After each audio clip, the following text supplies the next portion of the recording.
Cuiranjo de fichte de de Negere, ne, len, narete ranje. Buenos días a todos, muchas gracias por hoy estar aquí, que nos están regalando su mañana en este espacio tan bonito. Soy hija de una mujer indígena, de un hombre indígena, que la vida y las circunstancias le negaron la oportunidad de ir a la escuela. Mis papás no saben leer, no saben escribir. Mi madre tuvo 10 hijos. A la más grande, mi papá la entregó en matrimonio a los 12 años, a los 13 años, pues ya era mamá. A los 31 años, mi hermana Claudia ya tenía 9 hijos. Pero tampoco no responsabilizo a esa mujer y a ese hombre, porque en ese entonces creían que era lo correcto. Yo vengo de una comunidad que se llama Quiegolán, de los 570 municipios que tiene mi estado. Soy indígena, mi lengua materna es el zapoteco. Yo tuve que arrebatar esta lengua que hoy me comunico con ustedes para poder entender cuáles son mis derechos y cuáles son mis obligaciones.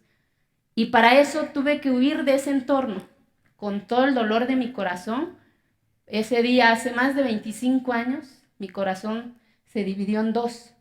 Uno se quedó allá, en la montaña, a 7 horas de la capital de mi estado, donde está mi historia, mi esencia, mi raíz, mi lengua, mi vestimenta. Y la otra está conmigo, para poder entender primero por qué mis ojos no entendían o por qué no me gustaba lo que yo veía, por qué mi madre era la primera en levantarse y era la última en dormirse. ¿Por qué tenía yo que levantarme con ella? Tuve que aprender a hacer tortilla, a traer el leño en el burro, porque eso es lo que teníamos que hacer las mujeres. Y yo no quise eso. Y para eso, cuando yo salí de mi tierra, pues no había luz, no había carretera. Yo me dormía en piso de tierra. Si me hubieran dicho que dormir en cama estaba más chingón, pues yo lo hubiera escogido, ¿no? Pero para poder entender eso, pues tuve que arrebatar algo que yo creo que es la herramienta para poder transformar mucho de lo que nos duele, que es la educación. Tuve que arrebatar mi educación, porque la vida no me la regaló. Tuve que trabajar en la mañana y en la tarde estudiar mi secundaria, mi bachillerato. Soy contadora pública. Y al paso del tiempo yo regresaba a mi entorno y mi mamá seguía levantándose a las 3 de la mañana a hacer tortilla, la calcome, porque desde un día antes tienes que cocer el nixtamal, quebrajar el nixtamal, poner 3 tortillas en el comal, porque luego dicen que no somos mujeres, ¿no? Pero no responsabilizo ese entorno, responsabilizo a la circunstancia, que es la pobreza y la marginación.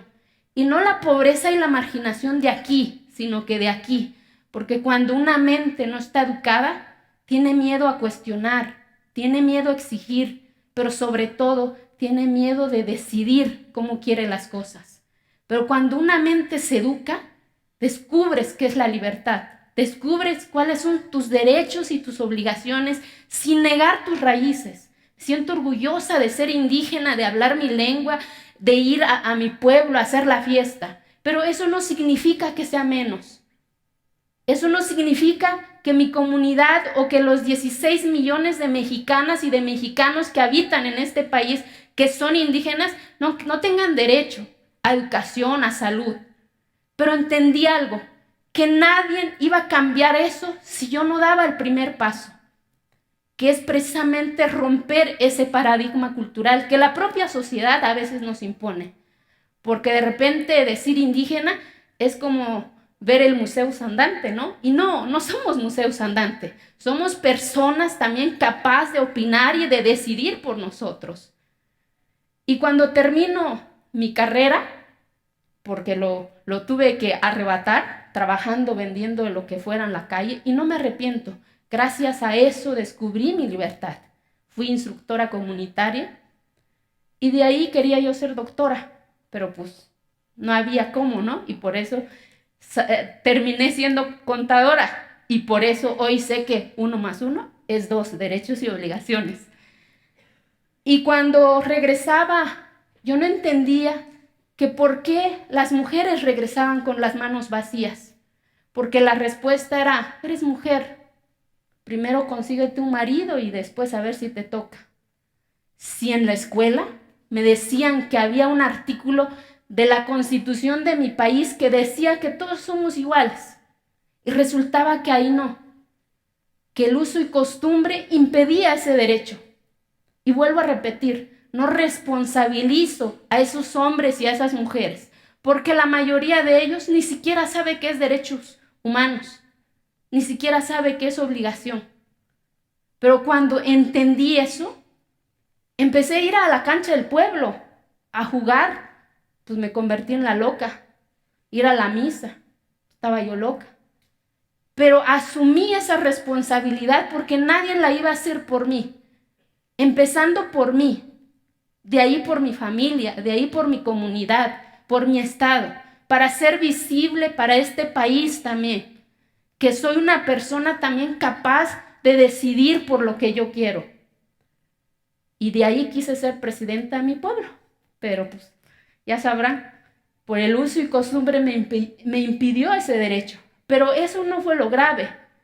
Lo grave fue las respuestas que me dieron las instancias gubernamentales, que era el uso y costumbre de mi comunidad, que era la autonomía de mi comunidad, que era un derecho consuetudinario, que no había una ley que me protegiera.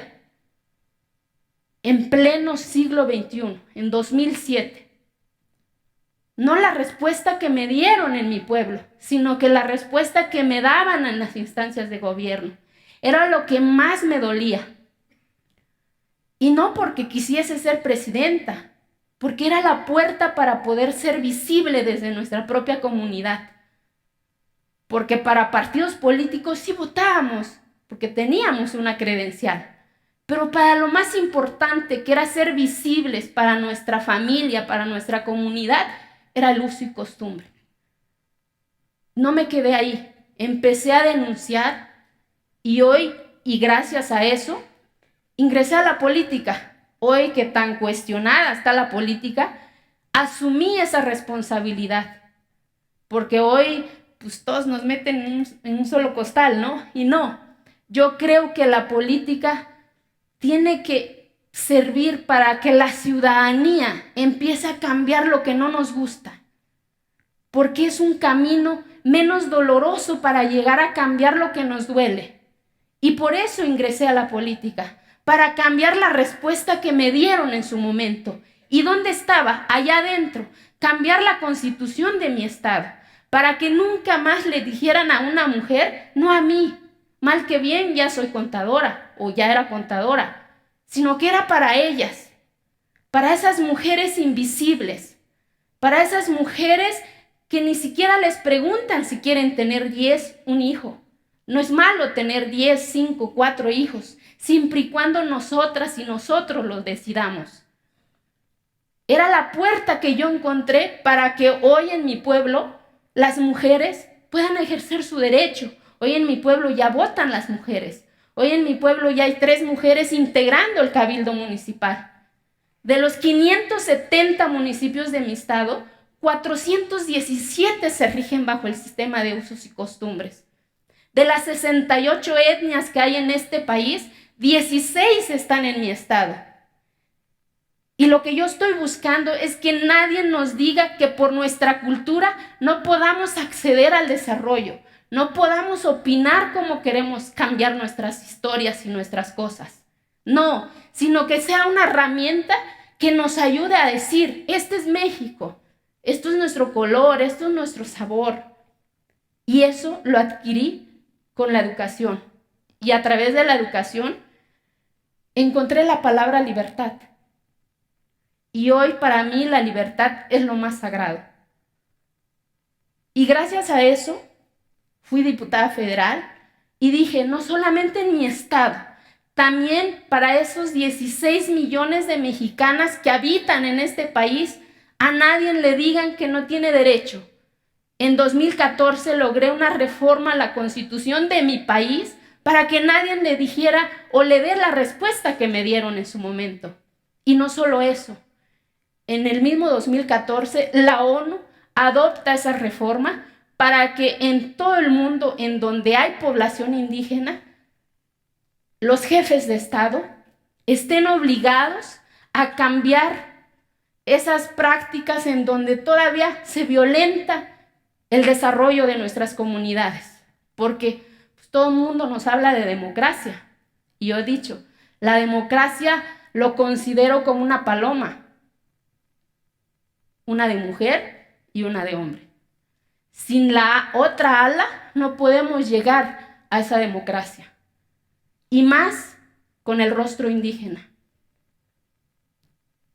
Y hoy agradezco que está la persona más importante también conmigo, que es mi hijo, por otra razón que no voy a dejar, que no voy a dejarme, sino que voy a seguir, porque no basta que se haya logrado esta reforma.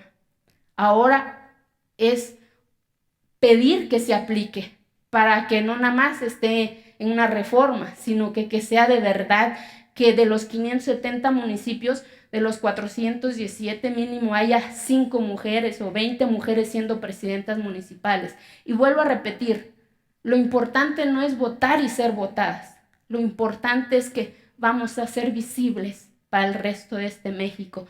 Shkishte diranje de Nigeria, es obdene, y Nigeria nakzagna que chenarane, stenshus no, ruinikiba, zalme eureza, nakolo libre. Muchas gracias. Hoy entiendo la libertad como ese humo que corre por la ladera del cerro de mi pueblo. Muchas gracias.